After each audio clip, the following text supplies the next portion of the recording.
चलो एक बार आवाज चेक कर लो जो।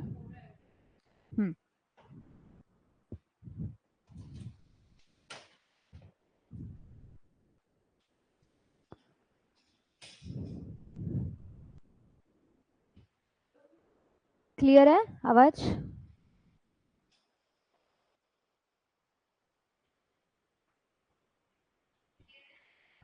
आ रही है?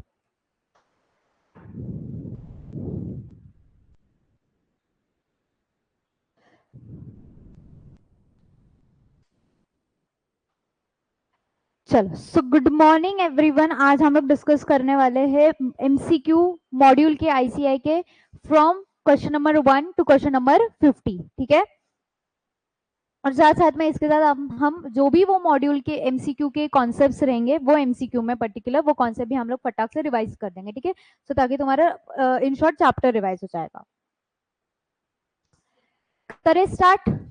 पहला question, demand for a commodity refers to. So basically question क्या बोल रहा है कि डिमांड क्या है। Option A, desire back by ability to pay for the commodity. ठीक है, ये क्या है? अच्छा, हमने एक चीज पढ़ी थी, demand is equal to means plus desire plus ability to, मतलब pay. Correct, correct, ability and willingness to pay. Correct, so ये तीन चीज होनी चाहिए डिमांड के लिए। अब देखो, पहला ऑप्शन है desire backed by ability to pay, सिर्फ एक चीज है। दूसरा, need for commodity and willingness to pay it, but यहाँ पे डिजायर नहीं है। फिर तीसरा, the quantity demanded of that commodity at a certain price, and D, the quantity of the commodity demanded at a certain price during any particular period of time. So demand क्या है? Demand क्या है? हाँ, but इसमें अभी answer क्या लग रहा है तुमको?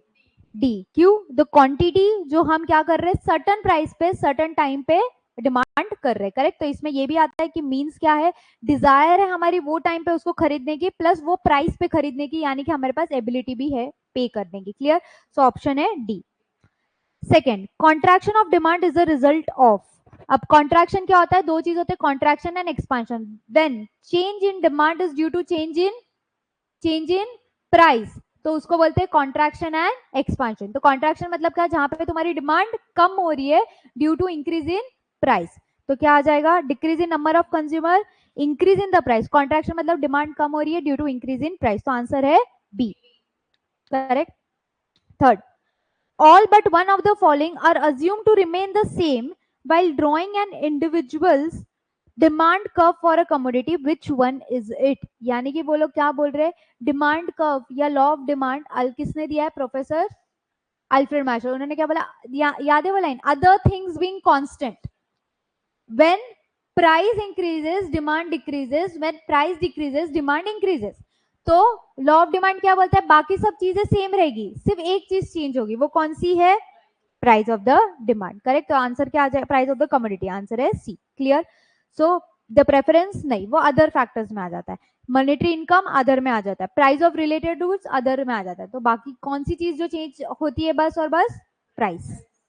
while we draw demand curve, price changes, other things remaining constant. Clear है?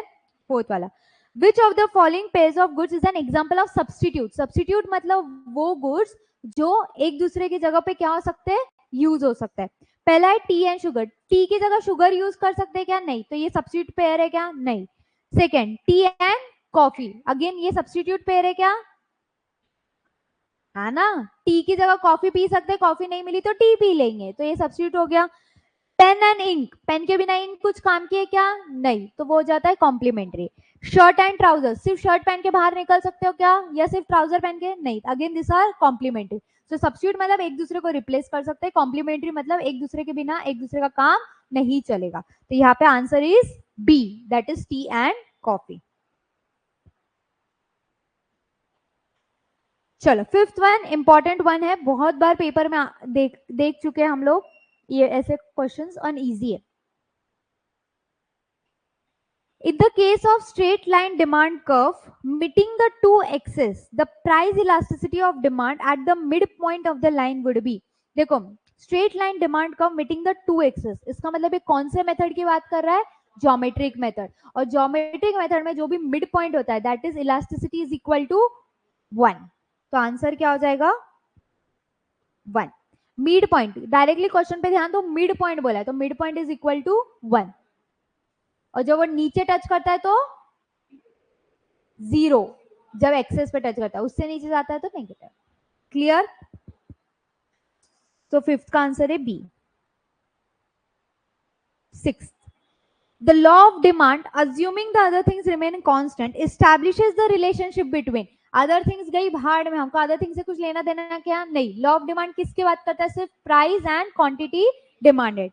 तो इनकम की बात करता है क्या? इनकम एंड क्वांटिटी डिमांडेड नहीं।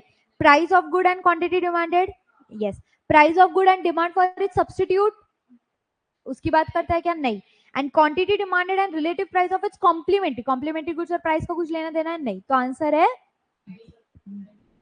आंसर है B. Clear?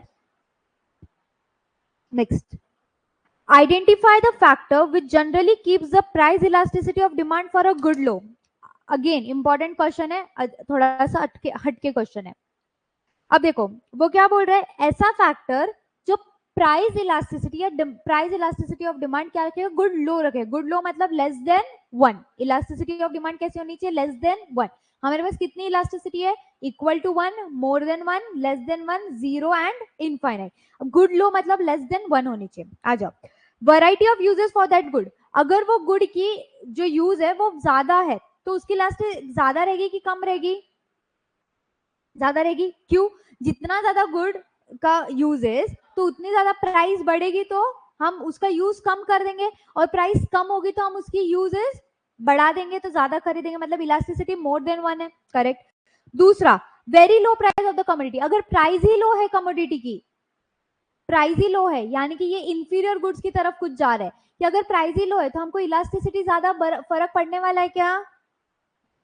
For example necessity goods, salt, अगर सॉल्ट की प्राइस कम है, अगर उसकी प्राइस बढ़ भी गई तो हम क्या बंद कर देंगे क्या खाना? नहीं। तो उसकी इलास्टिक कैसे रहेगी?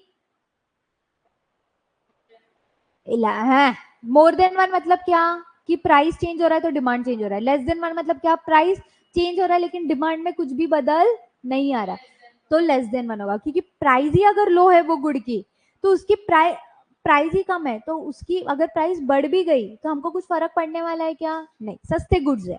Next, close substitute for that good. अगर क्लोज सब्स्टिट्यूट अवेलेबल है, जैसे टी एंड कॉफी, अगर टी की प्राइस बढ़ गई तो मैं लगेज मेरा प्रेफरेंस किधर शिफ्ट कर दूंगी? कॉफी पे। तो यहाँ पे इलास्टिसिटी ऑफ टी कैसी है? मोर देन 1 या लेस देन 1? मोर देन 1, क्योंकि मैं लगेज चेंज कर रही हूँ। Next, high proportion of consumer spend on it, मतलब अगर वो पर्टिकुलर गुड पे मैं ज्यादा, वो पर्टिकुलर गुड सपोज फोन, अब फोन पे अगर मैं ज्यादा इनकम स्पेंड कर रही हूँ, करेक्ट, तो अगर फोन की प्राइस एकदम से बढ़ गई तो मैं फिर भी खरीदूंगी क्या? नहीं। मैं, क्योंकि अगर मेरा इनकम का 80% पोर्शन ऐसे एक गुड पे जा रहा है जिसकी प्राइस बहुत कम ज्यादा हो रही है, तो ऑब्वियसली मैं प्राइस कम ज्यादा हुई तो मैं सोचूंगी खरीदने से पहले, मतलब इनका इलास्टिसिटी कैसी? अगेन मोर देन 1 है। तो कहाँ पे इलास्टिसिटी लेस देन 1 है? बी में। तो गुड लो कहाँ पे? इसका आंसर क्या है? बी। समझा? इंपॉर्टेंट मार्क करो इसको। गुड लो मतलब लेस देन 1 होना चाहिए। समझा? पक्का? 8, identify the coefficient of price elasticity of demand when the percentage increase in the quantity demanded is smaller than the percentage fall in its price। Hello से question पढ़ो। Percentage increase in quantity demanded, यानी कि percentage change in quantity demanded is smaller than the percentage fall in its price, यानी कि जो demand है वो less है देन इट्स प्राइस। मतलब क्या ज्यादा गिर रहा है? डिमांड की प्राइस, प्राइस ज्यादा गिरी। Correct. Percentage change in quantity demanded is less than percentage change in price, यानी कि इलास्टिसिटी कैसा है? लेस देन या मोर देन 1? लेस देन 1, क्योंकि प्राइस ज्यादा से गिर रही है बट डिमांड उतने से गिर रही है क्या? नहीं। तो इलास्टिसिटी कैसी है? Less than 1। तो आंसर क्या हो जाएगा इसका? सी, लेस देन 1। समझ रहा है सबको? इक्वल टू 1 मतलब ये ऐसा। यहाँ पे अगर आता percentage increase in quantity demanded is equal to percentage change in price, तो क्या आंसर आता? Equal to 1। मोर होता तो मोर देन 1। क्लियर? अब देखो कितना घुमा फिरा के क्वेश्चन पूछा है, बट उसका इंटरप्रिटेशन बहुत इजी है, समझ रहे हैं। 9th, in case of N inferior good मतलब वो गुड जो जिसकी क्वालिटी क्या होती है, चीप क्वालिटी। मैं हमेशा एग्जांपल देती हूँ एफसी रोड वाला मटेरियल। द इनकम इलास्टिसिटी, अगर मेरे पास इनकम मेरी बढ़ गई तो क्या मैं इंफीरियर गुड्स की तरफ जाऊंगी? नहीं। तो इलास्टिसिटी ज्यादा है कि कम है? कम है। पॉजिटिव है कि नेगेटिव है? नेगेटिव है। In case of inferior good the income elasticity of demand is positive. Positive मतलब मेरी इनकम बढ़ी तो मैं और ज्यादा खरीदने जाऊंगी, मैं और ज्यादा खरीदने जाऊंगी क्या वैसे गुड्स? नहीं। जीरो मतलब मेरे ऊपर फर्क ही नहीं पड़ेगा, मेरी इनकम बढ़ भी गई तो मैं उतने ही गुड्स खरीदूंगी, ऐसा है क्या? नहीं। नेगेटिव मतलब क्या, मेरी इनकम बढ़ गई बट मैं फिर उधर नहीं खरीदने जाऊंगी, दूसरी जगह खरीदने जाऊंगी, मतलब मेरी डिमांड कम हो जाएगी। और इनफाइनाइट मतलब मेरी इनकम बढ़ो ना बढ़ो वो सेम, मेरी डिमांड वैसी ही रहने वाली है या बहुत चेंज होने वाला है, ऐसा कुछ है क्या? नहीं। तो आंसर क्या है? नेगेटिव। नेगेटिव। क्लियर है? जब इनकम बढ़ती है तो इंफीरियर गुड्स की डिमांड क्या हो जाती है? कम हो जाती है। समझ रहे हैं? 10th, if the demand for a good is inelastic and increase in its price will cause a total expenditure of the consumers of the good too। ध्यान से पढ़ो। अगर गुड की डिमांड इन इलास्टिक है मतलब less then one, clear, and increase in its price, जब उसकी price बढ़ेगी, ठीक है, मेरा खर्चा बढ़ेगा कि कम होगा? डिमांड इन इलास्टिक है मतलब लेस देन वन है, मतलब मैं डिमांड जल्दी से चेंज करने वाली हूँ क्या? नहीं। इन इलास्टिक मतलब मैं डिमांड नहीं चेंज करने वाली हूँ, बट उसकी प्राइस बढ़ गई मतलब, और डिमांड इन इलास्टिक है मतलब मैं फिर भी वो चीज खरीदने को जाऊंगी। करेक्ट। अब सपोज फॉर एग्जाम्पल ये पेन मेरा ऐसा गुड है जिसकी डिमांड इन इलास्टिक है।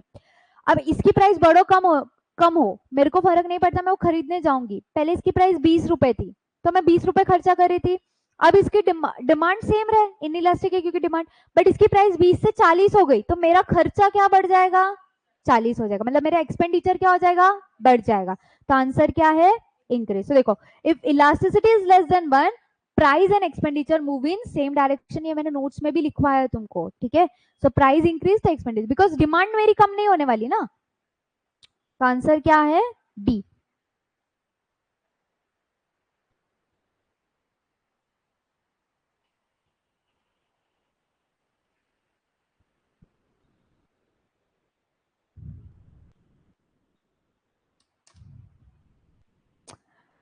चलो फर्स्ट 10 एमसीक्यूज 2 मिनट में फटाक से गो थ्रू करो। 10 एमसीक्यूज हो गए, आज हमारा टारगेट 50 एमसीक्यूज का है।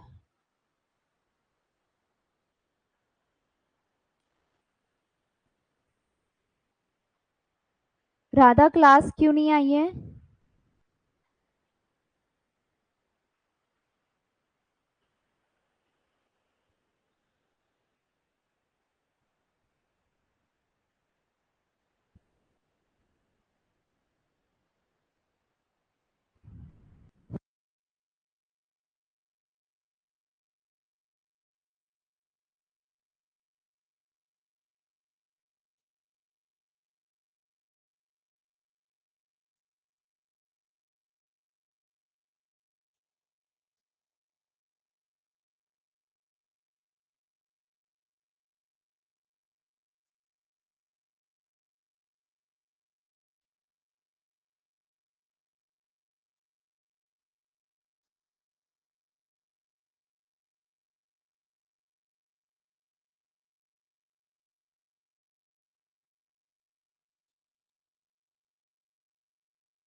चलो आ जाओ 11th वन। 10 तक कुछ भी डाउट है? नहीं। If regardless of changes in its price, the quantity demanded of a good remains unchanged, मतलब प्राइस कम ज्यादा हो हमें फर्क नहीं पड़ता, डिमांड क्या है? अनचेंज है, यानी कि इलास्टिसिटी कैसी है? इक्वल टू 1, मतलब क्या? यूनिटरी, जितना प्राइस में चेंज होगा उतना ही तुम्हारे डिमांड में चेंज होगा। Equal to 1 is unitary elastic. क्या आ जाएगा? इक्वल टू 0, यानी कि प्राइस क्या है? अनचेंज्ड है। अब देखो प्राइस वैसी की वैसी है, गुड्स डिमांड क्या है? Unchanged. Then the demand curve for the good will be horizontal, vertical, vertical रहेगा, करेक्ट? इनफाइनाइट नहीं, 0। हॉरिजॉन्टल इज इनफाइनाइट, जहां पे तुम्हारी प्राइस ये हो, डिमांड बहुत ज्यादा चेंज होती है। क्लियर? सो आंसर क्या है इसका? वर्टिकल। अनचेंज्ड बोला इधर, लेस चेंज रहता तो लेस देन 1 होता, मोर चेंज होता तो मोर देन 1 रहता, इक्वल टू चेंज रहता, मतलब जितना प्राइस चेंज हो रहा उतनी डिमांड चेंज होती तो इक्वल टू 1 रहता, और इनफाइनाइट चेंज होता तो इनफाइनाइट होता, मतलब ज्यादा चेंज हो रहा है तो। क्लियर है? तो आंसर रहेगा B. 12th, suppose the price of Pepsi increases, we will accept the demand curve of Coca-Cola too. अब पेप्सी और कोका कोला ये दोनों कौन से गुड्स है? सब्स्टिट्यूट गुड्स है। अब पेप्सी की प्राइस बढ़ी है, मतलब पेप्सी की डिमांड क्या हो जाएगी? कम हो जाएगी। तो on the other hand Coca Cola का प्राइस सेम है, तो कोको कोला की डिमांड क्या हो जाएगी? बढ़ जाएगी। तो आंसर क्या है? Shift towards right. तो देखो shift towards left, since this are substitutes, left होगा मतलब कम हो जाएगी डिमांड, बट कम होने वाली है क्या हमारी डिमांड? नहीं। Shift towards right, since this are substitutes, remain at the same level, remain तो नहीं रहेगा सेम लेवल पे, नन ऑफ दी अबव। तो आंसर क्या हो जाएगा? B. Clear? 13, all of the following are determinants of demand except, determinants मतलब factors, quantity supplied, because taste, income, price of related goods, यहाँ पे कंफ्यूज मत होना, प्राइस ऑफ रिलेटेड गुड्स हड़बड़ी में बच्चा प्राइस करके आता है, रिलेटेड गुड्स दिया हुआ है, आगे पढ़ना, तो क्वांटिटी सप्लाई। ठीक है? आंसर हो जाएगा इसका B. 14th, a movement along the demand curve for soft drinks is best described as, movement बोला है, मूवमेंट में दो चीजें आती है, क्या चीज आती है? Upward, downward. क्लियर? अब देखो N increase in demand, decrease in demand, increase decrease होने वाला है क्या? नहीं। Change in quantity demanded, change in demand, change in quantity demanded. अब इसमें तुम बोलोगे मैम देखो ये तो क्लियर है, मूवमेंट मतलब क्या? चेंज इन डिमांड होता है, करेक्ट? इंक्रीज डिक्रीज तो नहीं होता, अपवर्ड ये होता है, क्या बोलते हैं, अपवर्ड डाउनवर्ड होता है, और वो किस में हो रहा है? डिमांड में हो रहा है, करेक्ट? अब आंसर सी या डी में से कौन सा हो सकता है? क्वांटिटी डिमांडेड और डिमांड में क्या फर्क है? जब हम क्वांटिटी डिमांडेड, जब भी हम प्राइस से लिंक करते हैं डिमांड को, तो आप हमेशा क्वांटिटी डिमांडेड की बात करते हैं, ना कि डिमांड की। Demand is a normal thing कि कितना डिमांड करना है, क्वांटिटी डिमांडेड मतलब प्राइस की वजह से जो क्वांटिटी डिमांड कर रहे, दैट इज क्वांटिटी डिमांडेड। समझ रहा है? तो जब भी तुम्हारे पास ऑप्शन में दो चीज रहेगा, क्वांटिटी डिमांडेड या डिमांड, हमेशा प्राइस से जब तुम लिंक कर रहे हो उसको, तो आंसर में तुम्हारा आंसर क्या आना चाहिए? Quantity demanded. क्लियर है? 15th, if the price of Pepsi decreases, Pepsi relative to the price of Coke and 7up, the demand for, पहले तीनों चीज क्या है? एक दूसरे के सब्स्टिट्यूट्स है, तो पेप्सी की प्राइस डिक्रीज होगी और कोक एंड 7up की प्राइस इंक्रीज होगी। प्राइस सेम है तो पेप्सी की प्राइस कम होगी तो पेप्सी की डिमांड बढ़ेगी, और कोक एंड 7up की डिमांड ऑटोमेटिकली क्या हो जाएगी? कम हो जाएगी। तो देखो Coke will decrease, 7up will decrease, Coke and 7up will increase, Coke and 7up will decrease. तो आंसर क्या है? D. Clear? Because they are substitute goods. Complementary goods होते तो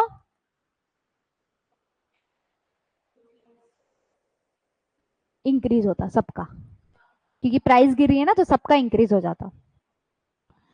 16th, if a good is a luxury, luxury मतलब over the, मतलब तुम normal middle class के ऊपर, it's income elasticity, income elasticity, luxury है, इनकम बढ़ेगी तो लग्जरी गुड्स ज्यादा खरीदेंगे, तो elasticity positive and less than 1, negative but greater than -1, positive and greater than 1, 0। पहली बात तो पॉजिटिव है और ग्रेटर देन 1 है, क्योंकि जितना उसकी प्राइस बढ़ेगी तो ऐसा नहीं हम लग्जरी पागलों आग बंद करके खरीदते हैं, ऑब्वियसली हम प्राइस भी देखते हैं। समझ आया? देखो इधर मैं रिवाइज कराती हूँ, इनकम इलास्टिसिटी अगर इंफीरियर गुड्स है तो नेगेटिव, लग्जरी है तो पॉजिटिव मोर देन 1, और नेसेसिटी है तो इनकम से उसका कुछ भी लेना देना नहीं है। मैंने एग्जांपल दिया था, इवन तो मेरी इनकम बढ़ जाएगी, बट अगर मेरे घर में 15,000 का राशन लग रहा है तो मैं उतना ही करूंगी, ऐसा तो नहीं मैं ज्यादा उठा के लाऊंगी। करेक्ट, तो वही है।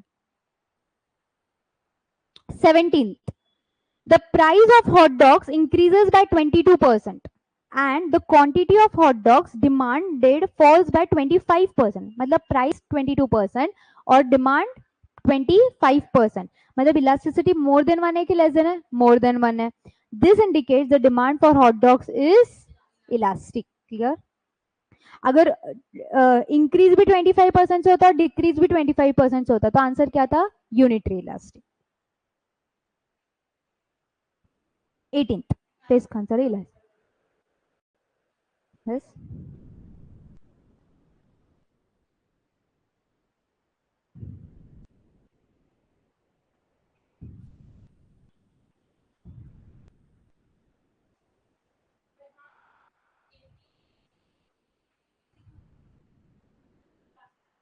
नहीं डिस्कस नहीं किए पूरे, ऊपर ऊपर से डिस्कस हुए थे ना सिर्फ, होमवर्क्स है ना, तो वही तो पूरी सीरीज ही चालू करी तो प्रॉपर ही एक बार का डिस्कस कर लेते विथ रीजंस। चलो 18th, if the quantity demanded of a mutton increases by 5% when the price of chicken increases by 20%, तो क्वांटिटी डिमांड मटन की इंक्रीज हो रही है 5% से, बट प्राइस कितने से हो रहा है? 20% से। The cross price elasticity of demand between mutton and chicken is, cross price elasticity का फॉर्मूला क्या है? परसेंटेज चेंज इन cross price elasticity. Cross price elasticity, cross price मतलब एक गुड का प्राइस और दूसरे गुड का डिमांड जब एक दूसरे से रिलेटेड होता है तो उसको बोलते हैं क्रॉस प्राइस इलास्टिसिटी। फॉर्मूला क्या होगा? Percentage change in quantity demanded upon quantity demanded of मट, क्वांटिटी परसेंटेज चेंज हमेशा न्यूमरेटर में क्वांटिटी आता है, हमेशा न्यूमरेटर में क्वांटिटी आता है।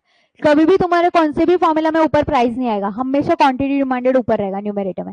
तो percentage change in quantity demanded of mutton divided by percentage change in price of chicken, तो कितना आता है? 5 डिवाइडेड बाय 20, तो आंसर क्या आता है? 0.25। अब इधर देखो 0.25 पॉजिटिव भी है, 0.25 नेगेटिव भी है, तुम्हारा आंसर क्या रहेगा? पॉजिटिव। क्यों? क्योंकि दोनों भी क्या हो रहे हैं? इंक्रीज हो रहा है। पॉजिटिव रिलेशन मतलब क्वांटिटी भी इंक्रीज हो रही है और तुम्हारा प्राइस भी इंक्रीज हो रहा है, तो आंसर क्या है? पॉजिटिव 0.25।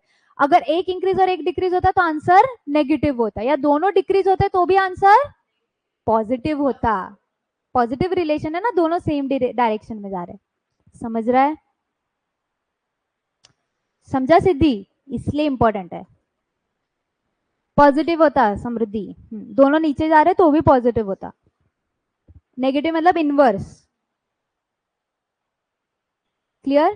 तेरे को लेक्चर देखना है तो वो रूम में बैठ के लेक्चर देख सकती है, क्योंकि ये तेरे को टाइम वेस्ट होगा, बाद में तो इसको देख सकती है। ठीक है?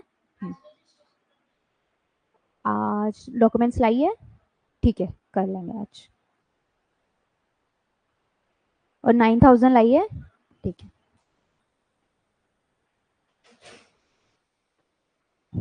डन। 18th हो गया। 19th, given the following 4 possibilities which one results in an increase in total consumer expenditure। यहां किसकी बात कर रहे हैं कि कंज्यूमर का एक्सपेंडिचर किससे बढ़ेगा? चारों में से। पहला, demand is unitary elastic and price falls. अगर डिमांड इतने से इक्वल है, देखो डिमांड इक्वल है मतलब जितने से प्राइस कम होगी उतने से डिमांड बढ़ेगी, जितने से प्राइस बढ़ेगी उतने से डिमांड, और प्राइस कम हो रही है तो मेरा खर्चा भी क्या हो जाएगा? कम होगा कि बढ़ेगा? हाँ, तो सेम ही रहेगा मेरा खर्चा, क्योंकि मेरी प्राइस पहले जितनी थी, मेरी प्राइस जितने गिरी उतने ही मेरा खर्चा बढ़ेगा, मेरी प्राइस जितनी बढ़ी उतने से ही मेरा खर्चा कम होगा। करेक्ट। फिर demand is elastic and price rises. Demand elastic है मतलब मोर देन 1 है। करेक्ट। और प्राइस बढ़ रही है मतलब मेरी डिमांड कम होगी तो मेरा खर्चा कम होगा, तो ये आंसर है क्या? नहीं। सी, डिमांड इज इन इलास्टिक मतलब डिमांड मेरी चेंज होने वाली है क्या? लेस देन 1 है डिमांड। एंड प्राइस फॉल, और डिमांड मेरी चेंज नहीं वाली, प्राइस कम होगी तो मेरा खर्चा भी कम ही रहेगा। हाँ, समझ रहा है? और D, demand is inelastic and price rises. अब डिमांड इनइलास्टिक है, मैं डिमांड चेंज नहीं करने वाली, बट मेरी प्राइस बढ़ गई वो चीज की, तो मेरा एक्सपेंडिचर क्या हो जाएगा, बढ़ जाएगा, जो मैंने अभी पेन का एग्जांपल लिया था। समझा? तो आंसर क्या है इसका, डी, नो चेंज। समझा? पक्का श्वेता, समझा? फिर से समझाऊ?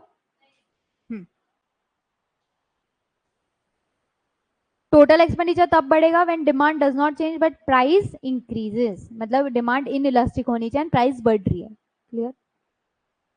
Done? 20. Which of the following statements about price elasticity of supply is correct? Of supply, price elasticity of supply is measure how much the quantity supplied of a good responds to change in price of the good. सही है कि गलत है? सही है। Price elasticity of supply is computed as percentage change in quantity supply divided by percentage change in price. ये भी सही है, percentage method से वो लोग फॉर्मूला बता रहे।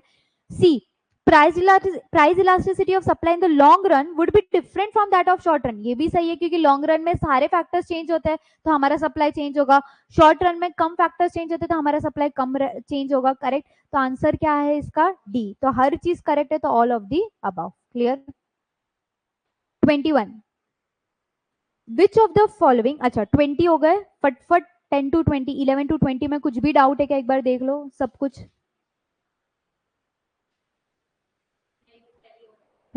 हर चीज लिख लिया, साइड में लॉजिक्स लिख लिए जो मैंने लिखा है बुक में।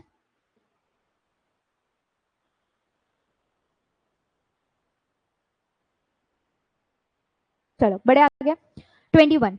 विच of the following is an incorrect statement. ध्यान से पढ़ो, इनकरेक्ट बोला मतलब गलत स्टेटमेंट कौन सा है। पहला, when goods are substitutes a fall in price of one leads to fall in the quantity demanded of its substitute। मतलब अगर प्राइस सब्स्टिट्यूट की कम हो रही है तो दूसरी की क्वांटिटी की डिमांडेड क्या हो जाएगी, कम होगी ना, सब्स्टिट्यूट है ना। तो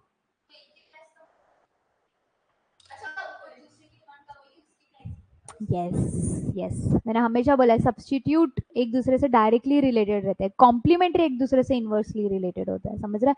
तो एक की प्राइस कम होगी तो उसी की डिमांड बढ़ेगी, तो उसके सब्स्टिट्यूट की डिमांड कम हो जाएगी, तो the quantity of the demand falls. तो करेक्ट है पहला statement. Second, when commodities are complement a fall in price of one will cause the demand for other to rise. Inverse relation है, मतलब ये भी करेक्ट है। C, as the income of the consumer increases the demand for the commodity increases always and vice versa।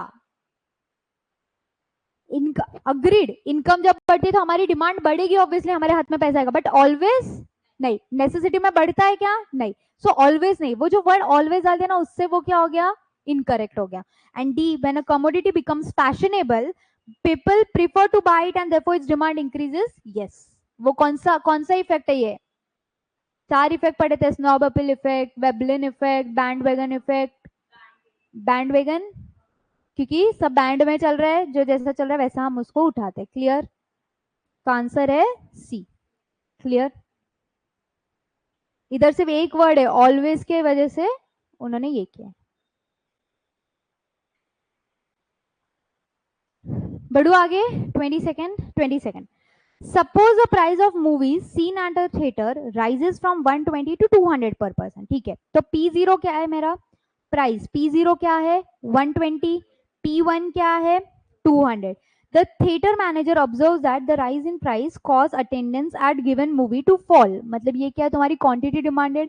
Q0 कितनी है, from 300 to 200, तो Q0 कितनी है 300। Q1 कितना है 200। What is the price elasticity, use arc elasticity. Clearly बोला, अगर तुम इनको परसेंटेज मेथड से भी सॉल्व कर सकते हो बट उसका आंसर तुम्हारा अलग आएगा, एंड वो आंसर इधर दिया होगा तुमको, तो होशियारी मारना मत कि आर्क इलास्टिसिटी बोला है तो परसेंटेज से कर लेते जो आता है मेथड, नहीं, आर्क इलास्टिसिटी। अब आर्क इलास्टिसिटी का फॉर्मूला क्या है, याद नहीं है ना हमें, Q1 minus Q0 upon Q1 plus Q0 into P1 plus P0 upon P1 minus P0। ये आर्क इलास्टिसिटी का फॉर्मूला है। तो जब तुम इसको फिल आउट करोगे परसेंटेज मेथड, वही तो लिखा है Q1 minus Q0 upon Q1 plus Q0 into P1 plus P0। Clear? तो आंसर क्या आएगा इसका? 0.8। ठीक है, फॉर्मूला याद रहेगा भी, इस पे बहुत सारे क्वेश्चन। हाँ चलो 23rd वाला सॉल्व करो। सेम है 22nd जैसा।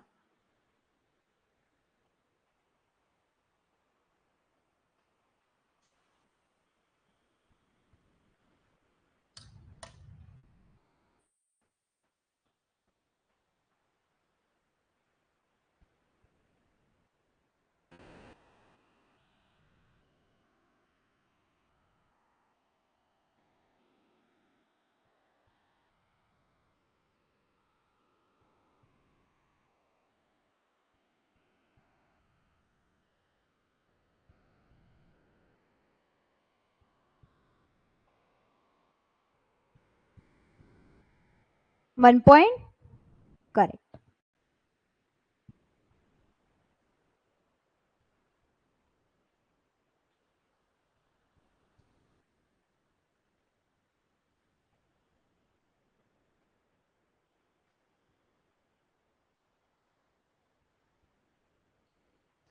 क्लियर आया आंसर 1.25? चलो 24th। When the numerical value of cross elasticity between two goods is very high, it means, देखो क्रॉस इलास्टिसिटी की वैल्यू बहुत ज्यादा है, यानी कि वो गुड सब्स्टिट्यूट है, कॉम्प्लीमेंट्री क्या है वो पूछ रहा है। सब्स्टिट्यूट है तो देखो, अगर जीरो है, क्रॉस इलास्टिसिटी की वैल्यू जीरो है, मतलब वो दोनों गुड्स में क्या है, नो रिलेशन है। अगर वो cross elasticity negative, value negative में जा रही है, यानी कि वो दोनों एक दूसरे के क्या है, कॉम्प्लीमेंट्री है। हमने पढ़ा था कि पॉजिटिव है मतलब सब्स्टिट्यूट है, पॉजिटिव रिलेशन सब्स्टिट्यूट गुड्स का ही होता है, और नेगेटिव रिलेशन कॉम्प्लीमेंट्री का होता है। तो वो बोल रहे हैं very high, two goods is very high, मतलब बहुत ज्यादा पॉजिटिव की तरफ है, यानी कि वो क्या है, हाईली सब्स्टिट्यूट है। तो परफेक्ट सब्स्टिट्यूट नहीं है, हाई सब्स्टिट्यूबिलिटी है। ठीक है, दोनों में। पहला क्वेश्चन, पहला एमसीक्यू है, the goods are perfect complements, perfect complement है क्या, नहीं। दूसरा, the goods are perfect substitutes, perfect भी है क्या, सब्स्टिट्यूट्स है बट परफेक्ट है क्या, नहीं। There is high degree of substitutability between the two goods, because high degree है। The goods are neutral and therefore can not be considered substitutes, ऐसा भी नहीं। तो आंसर क्या है, सी। समझा? क्लियर?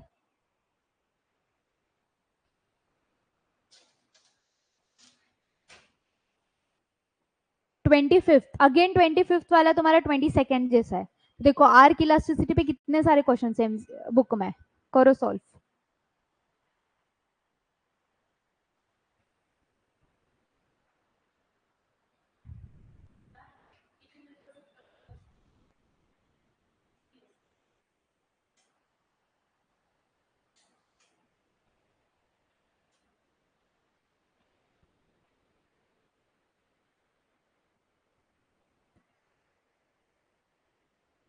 Done 25th।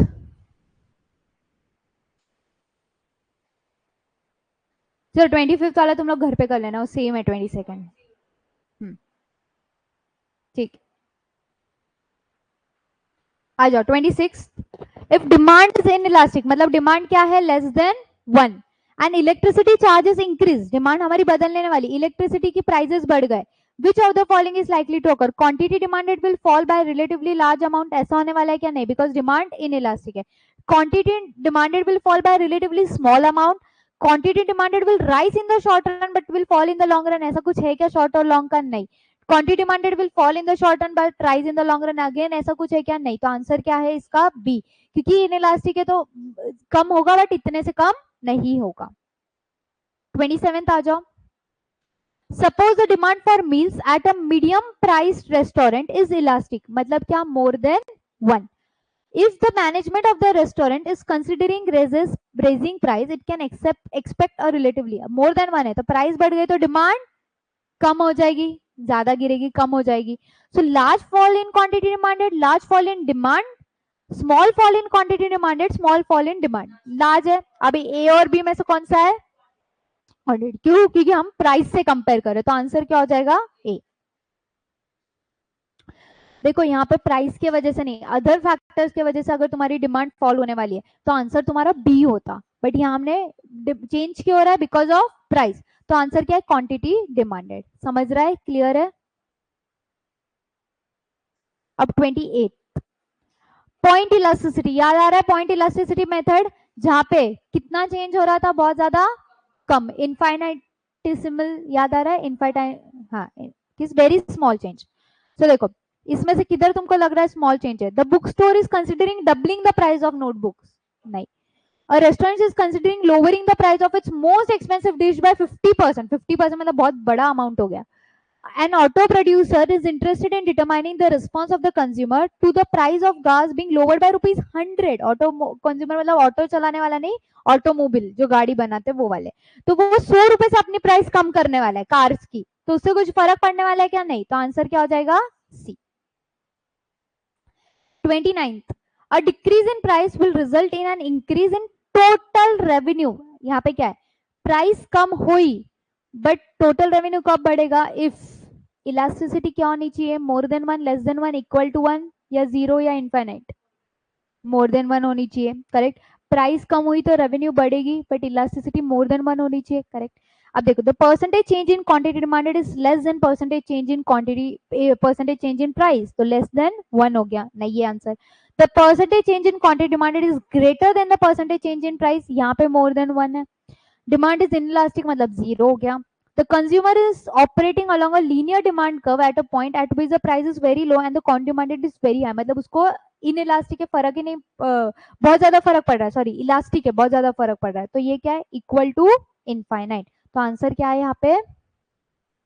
बी, मोर देन 1। रेवेन्यू तभी बढ़ेगा जब तुम्हारी इलास्टिसिटी ज्यादा रहेगी, क्लियर?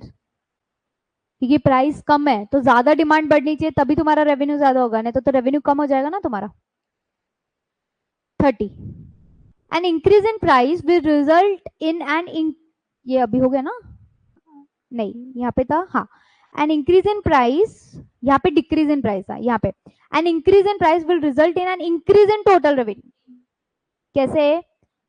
यहाँ पे क्या होना चाहिए? इलास्टिसिटी लेस देन 1 होनी चाहिए, क्योंकि अगर यहाँ इलास्टिसिटी मोर देन 1 हो गई ना, प्राइस बढ़ गई तो डिमांड बहुत कम हो जाएगी, और डिमांड कम हो गई तो मेरी रेवेन्यू कम हो जाएगी। तो यहाँ पे मुझे क्या चाहिए? मैं जब प्राइस बढ़ा रही हूँ तब मेरे प्रोडक्ट की डिमांड इन इलास्टिक होगी या लेस देन 1 होगी, तो मेरी डिमांड पे ज्यादा फर्क नहीं पड़ेगा, तो मेरा रेवेन्यू बढ़ जाएगा, क्लियर? तो प्राइस बढ़ा तो टोटल रेवेन्यू बढ़ेगा अगर इलास्टिसिटी लेस देन 1 है, तो आंसर क्या है इसका? ए।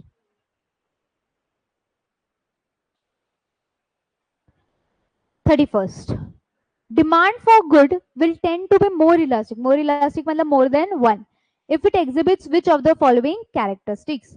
It represents a small part of the consumer income. अगर वो particular good मेरे income का 1% होल्ड कर रहा है तो मेरे को फर्क पड़ने वाला है कि उसकी प्राइस कम ज्यादा हो? नहीं। The good has many substitutes available, but अगर उस गुड्स के बहुत ज्यादा सब्स्टिट्यूट अवेलेबल रहेंगे तो मेरी डिमांड क्या होगी? इलास्टिक, में जल्दी से शिफ्ट हो जाऊंगी दूसरे इसमें। It is a necessity, again necessity है तो मेरी डिमांड इलास्टिक होगी क्या? नहीं। There is a little time for the consumer to adjust to the price change, मतलब ये शॉर्ट रन है, करेक्ट। अगर मेरे पास प्राइस चेंज के लिए कम है तो मैं सोचूंगी क्या यार अभी महंगा है बाद में लेती हूँ, नहीं भाई मेरे पास टाइम ही नहीं है प्राइस में एडजस्ट करने का, ये शॉर्ट रन है। तो फिर मेरा आंसर क्या है? B.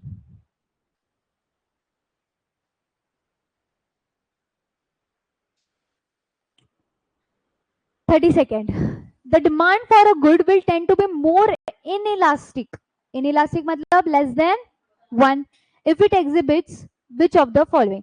The demand, the good has many substitutes, substitutes है तो भाई मोर देन 1 रहेगा। The good is a luxury, again luxury है तो मोर देन 1 रहेगा। मोर देन 1 क्यों? क्योंकि अगर प्राइस बढ़ी तो प्राइस कम हुई तो मैं लग्जरी आइटम का डिमांड बढ़ा दूंगी। The good is a small part of consumer income, हाँ अगर वो स्मॉल पार्ट है कंज्यूमर इनकम का तो मेरी इलास्टिसिटी लेस देन 1 रहेगी। There is a great deal of time of the consumer to adjust to change in prices, जब मेरे पास ज्यादा टाइम रहेगा तो मेरी इलास्टिसिटी ज्यादा रहेगी, मतलब मोर देन 1 रहेगी। तो आंसर क्या है? सी। अगेन 33 वाला सिमिलर है आपके 22 के जैसा, वो आर्क इलास्टिसिटी से यूज करना है, ठीक है, वो तुम लोग कर सकते हो घर पे। आ जाओ 34, total utility is maximum when marginal utility is 0, ठीक है। ये देखो यहाँ पे मैंने ग्राफ भी ड्रॉ किया है, याद आ रहा है? ये स्टेज, अलग अलग स्टेजेस याद आ रहे हैं? ये कौन से स्टेज पे था? स्टेज नंबर 2 पे, जहां पे टोटल यूटिलिटी मैक्सिमम। तो आंसर है marginal utility is 0।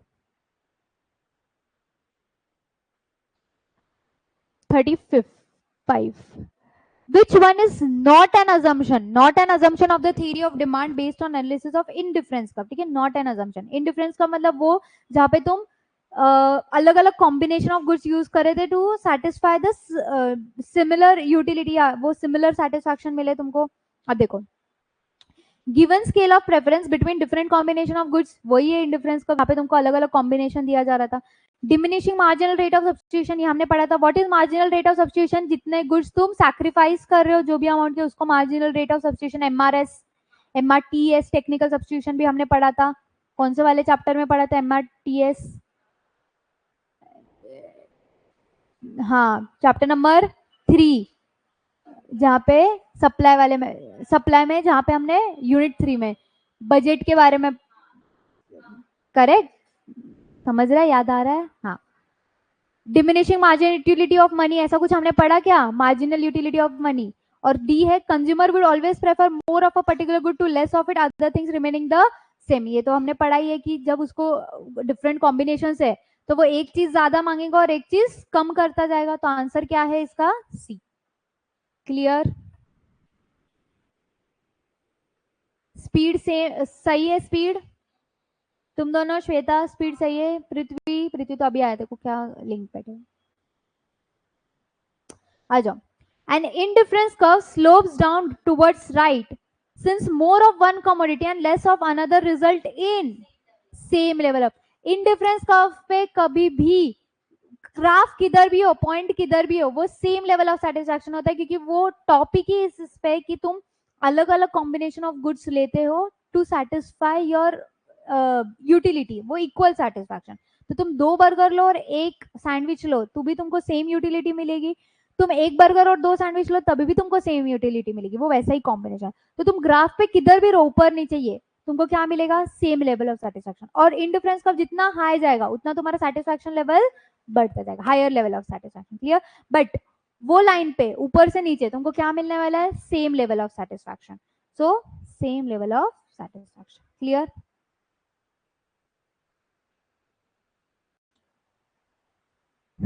$37. Suppose that workers in a steel plant manage to force a significant increase in their wage package. मतलब उनकी सैलरी बढ़ गई. How would the new wage contract be likely to affect the market supply of steel, other things remaining the same? मतलब producer को ज्यादा cost बढ़ गई, उसकी प्रोडक्शन कॉस्ट बढ़ गई. अगर प्रोडक्शन कॉस्ट बढ़ गई, वो सप्लाई बढ़ाएगा कि कम करेगा? कम करेगा. प्रोडक्शन कॉस्ट बढ़ गई ना, उसको प्रोड्यूस करने का खर्चा ज्यादा आ रहा है, तो वो सप्लाई क्या कर देगा? कम कर देगा. तो वेजेस बढ़ गए तो प्रोडक्शन कॉस्ट बढ़ेंगे, प्रोडक्शन कॉस्ट बढ़ गए तो प्राइस बढ़ेगी, बट प्राइस बढ़ी तो डिमांड कम हो जाएगी, और डिमांड कम हुई तो सप्लाई कम हो जाएगी. तो supply curve will shift to left या राइट? लेफ्ट. समझा? supply curve will shift to the left, supply curve will shift to the right. Supply will not shift, but the quantity of cars produced per month will decrease. नहीं, supply will not shift, but the quantity of cars produced will increase. ऐसा कुछ भी नहीं है, supply come. 38. Which of the following is incorrect? An indifference curve must be downward sloping to the right. ये अब भी हमने पढ़ा कि वो downward sloping होता है. Clear? Next. Convexity of a curve implies that the slope of curve diminishes as one moves from left to right. इसका मतलब क्या है? कॉन्वेक्सिटी, ये अभी तो हमने देखा इंडिफरेंस कर्व कैसा है, कॉन्वेक्स की कॉन्केव. कॉन्वेक्स ही होता है जहाँ पे वो डिमिनिशिंग होता है, ऊपर से नीचे नीचे नीचे नीचे जाता है, बिकॉज ज्यादा तुम्हारा मार्जिनल रेट ऑफ सब्स्टिट्यूशन कम होने लग जाता है. मतलब तुम ज्यादा गुड्स की तरफ, अभी तुम्हारा सेटिस्फाई लेवल बढ़ जाता है, इसलिए तुम लोग कम गुड्स ये करते, शिफ्ट करते. करेक्ट. तो राइट है. The income elasticity for inferior goods is positive. No, अभी हम पढ़ के आए कि नेसेसिटी के लिए या इंफीरियर गुड्स के लिए क्या है? नेगेटिव है. The total effect of change in the price of goods on it's quantity demanded is called the price effect. Yes, जितना प्राइस की वजह से जो चेंज हो रहा है क्वांटिटी डिमांडेड में, उसको प्राइस इफेक्ट ही बोलेंगे. तो इसका आंसर क्या है? सी. So the income elasticity for inferior goods is of a consumer is positive or negative? Negative. समझा?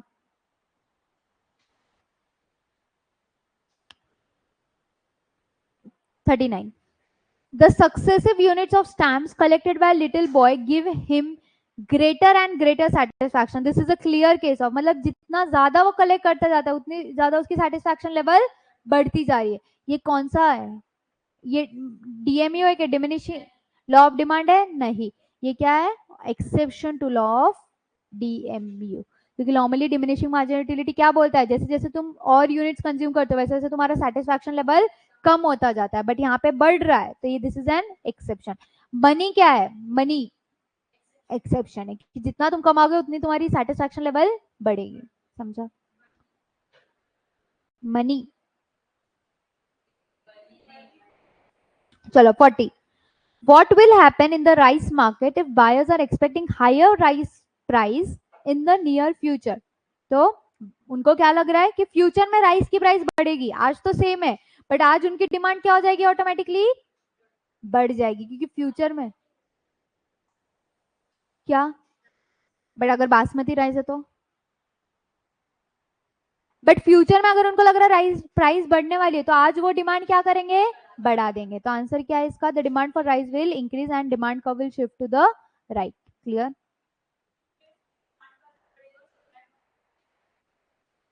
हाँ, अगर डिमांड बढ़ रही है तो प्राइस, प्राइस कुछ नहीं हो रही है इधर, कुछ वो नहीं है, प्राइस का कुछ लेन देन नहीं, यहाँ पे सिर्फ उनको लग रहा है तो यहाँ पे वो लोग सप्लाई उतनी रखेंगे, डिमांड बढ़ जाएगी, सप्लाई क्यों बढ़ाएंगे? डन। 40 तक एक बार चेक करो, लास्ट 10 करने हैं।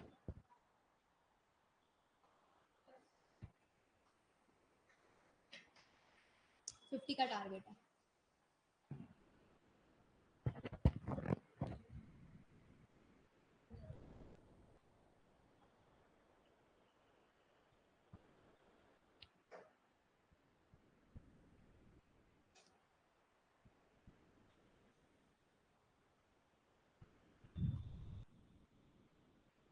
चलो, in case of a given good, 41st, in case of a given good, the demand curve, given good वो goods होता है जो जिनका डिमांड और प्राइस के साथ कैसा रिलेशन होता है? Direct relation. उसकी प्राइस बढ़ेगी तो भी उसकी डिमांड, याद आ रहा है वो मीट एंड पोहा का मैंने एग्जांपल लिया था कि लोगों के पास और कुछ ऑप्शन नहीं है तो वो चीज ही क्या करते हैं? कम से कम खाते हैं। तो इसलिए in case of demand given good, the demand curve will be horizontal. Direct relation है मतलब कैसा हो जाएगा? प्राइस और क्वांटिटी सप्लाइड, डायरेक्ट रिलेशन मतलब सप्लाई जैसा अपवर्ड स्लोपिंग। तो आंसर क्या है? Upward sloping. क्लियर? डिमांड कम होगी। क्या? प्राइस सेम है, उनके पास ऑप्शन नहीं है, बिकॉज द लीस्ट, इवन तो उसकी प्राइस बढ़ी हम उसकी डिमांड कम नहीं कर सकते बिकॉज उनके पास ऑप्शन ही नहीं है, वो ही सबसे ज्यादा सस्ता है। समझ रहे हैं?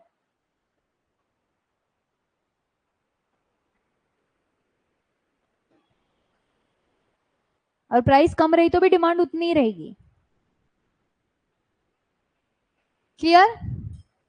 अब बाय कंज्यूमर सरप्लस, इकोनॉमिक्स विन, कंज्यूमर सरप्लस मतलब जितना वो विलिंग है पे करने को और एक्चुअल में जितना पे करता है वो कम है कि ज्यादा है? कम पे करता है एक्चुअल में, और वो ज्यादा पे करने को रेडी था, तो जो वो डिफरेंस है उसको हम क्या बोलते हैं? Consumer surplus. कंज्यूमर की बल्ले बल्ले हो गई। चलो, the area inside the budget line above the price of the commodity, above line above the, मतलब बजट लाइन के अंदर बट प्राइस ऊपर है, मतलब बजट कम था बट प्राइस ज्यादा था, तो ये कंज्यूमर सरप्लस है क्या? कुछ नहीं। दूसरा, the area between the average revenue and marginal revenue curves, ऐसा कुछ पढ़ा है? नहीं। The difference between maximum amount that a person is willing to pay for a good and its market price. ठीक है, एक्चुअल पेड कम है और willingness ज्यादा है, तो the difference between market price and the supply curve, ये भी नहीं है। यहाँ पे मार्केट प्राइस और सप्लाई कर्व में कंज्यूमर कहाँ आ गया? ठीक है, तो आंसर क्या है? सी।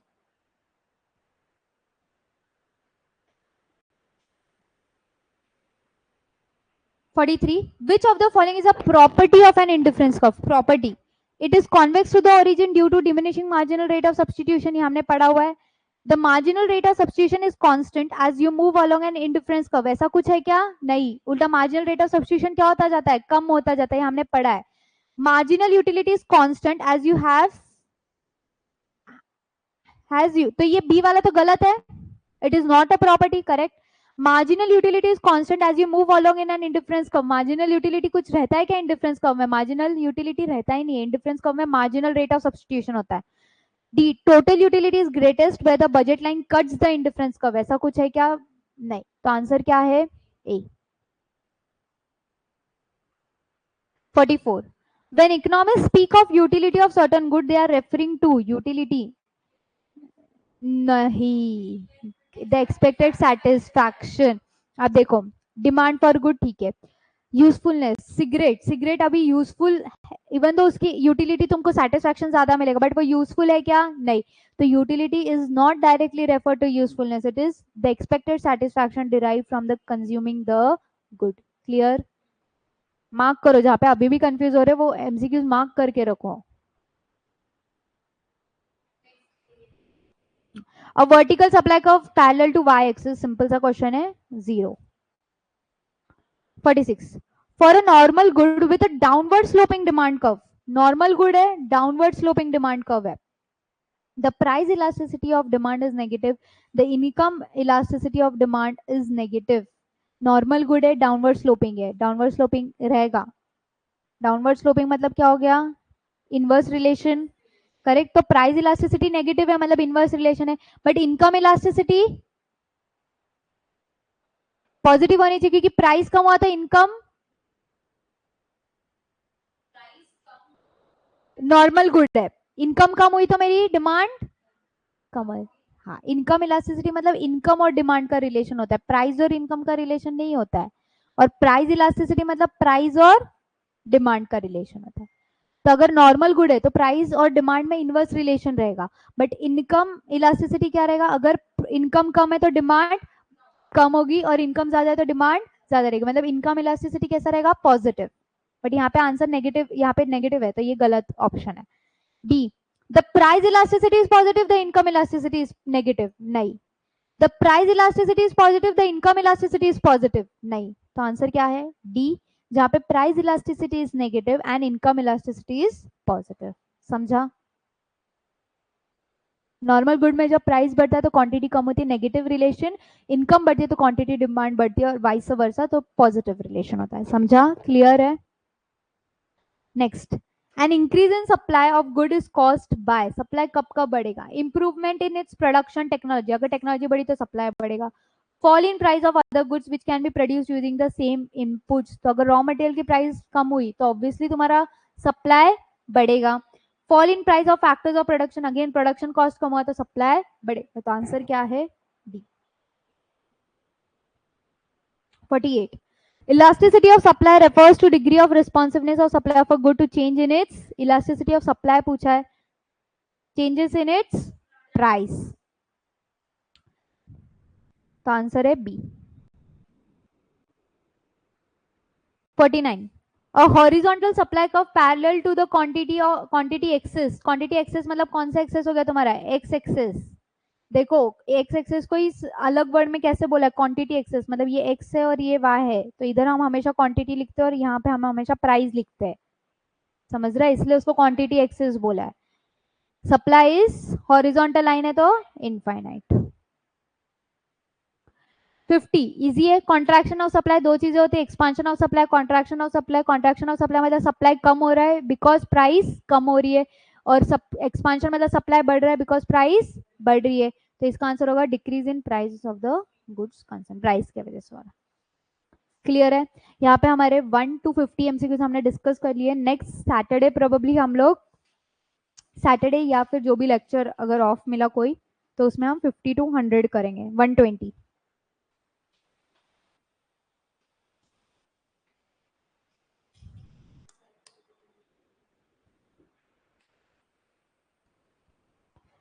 चलो क्लियर है? कुछ भी डाउट है?